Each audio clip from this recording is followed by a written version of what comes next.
ரொம்ப சந்தோஷம். நல்லா என்ஜாய் பண்ண போற. போங்கம்மா. எங்க ஸ்கூல்ல லீவ்ல விவசாயத்தை பத்தி ஒரு ப்ராஜெக்ட் செய்ய சொல்லிருக்காங்க. எப்படி செய்யணும்னே தெரியாதுமா. கவலைப்படாத, நாம தஞ்சாவூர்ல இருக்கிற நம்ம தாத்தா பாட்டி வீட்டுக்கு போகலாம். அங்க குறுவை சாகுபடி நெல் நாட்டு விட்டுருக்காங்க. உனக்கு விவசாயத்தை பத்தி நேரிலேயே சொல்லித்தரேன். சந்தோஷமா. நாளைக்கே நம்ம போகலாமா? நான் ரெடி. போகலாமே.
விஷயம் தெரியுமா? நாளைக்கு நம்ம ஊர்ல அறுவடை. நம்ம ஊரே திருவிழா மாதிரி கோலாகலமா சுமாகால கட்ட போகுது. ஓ, அப்படியா செய்தி? சரி, நாளைக்கு பார்க்கலாம்.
நாங்க ஏற்கனவே ஒரு தடவை வார்ன் பண்ணிருக்கோம்ல, இந்த இடத்த காலி பண்ணுங்க. இங்க ஃபேக்டரி கட்ட போறாங்க. நீங்க யாரும் இங்க இருக்க கூடாது. இது எங்க பூமி, எங்க மண்ணு, நாங்க யாரு கேட்கணும்?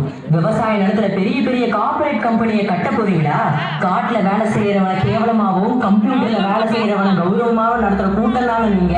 அரிசியை இன்டர்நெட்ல டவுன்லோட் பண்ணி ஒன்றும் சாப்பிட முடியாது. விவசாயம் பண்ணாதான் சாப்பிட முடியும்.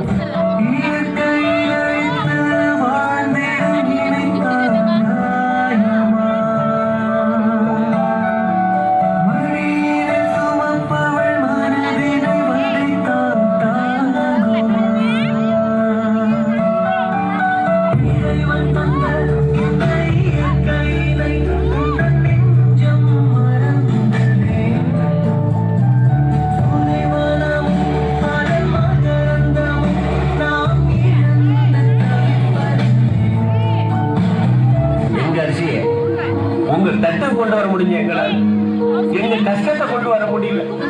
நாங்கள் டெல்லியில் 200 நாளுக்கு மேலே சரியாக சோறு தண்ணி இல்லாமல் போராடும். ஆனால் மக்களாகிய நீங்கள் எங்களை மறந்துட்டீங்க. நாங்கள் போராடுறது எங்களுக்காக இல்லை, உங்களுக்காக தான். அது ஏன் உங்களுக்கு புரிய மாட்டேங்குதுன்னு எங்களுக்கு தெரியல.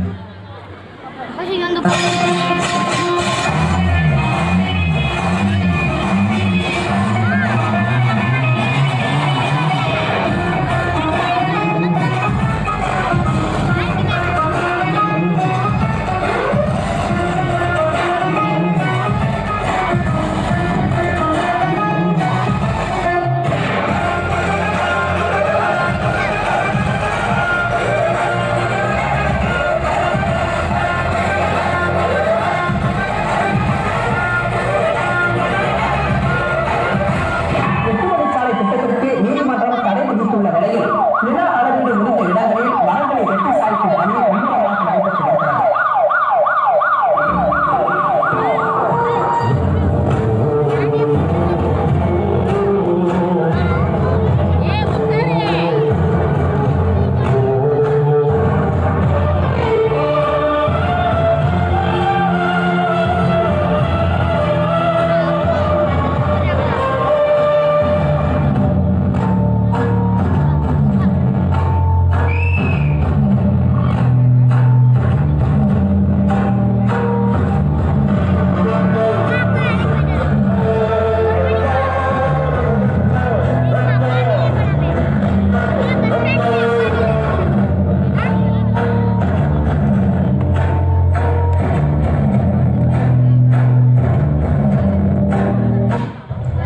ஏண்டா உங்களுக்குலாம் ஒரு தடவை சொன்னா புரியாது? கொடுக்குற காசை வாங்கிட்டு போக தெரியாதா? ஏண்டா ஏதேதோ ரசாயனத்தை பயன்படுத்தி பிஸ்கெட்டு சாக்லேட்டுன்னு தயாரிக்கிற உங்களுக்கே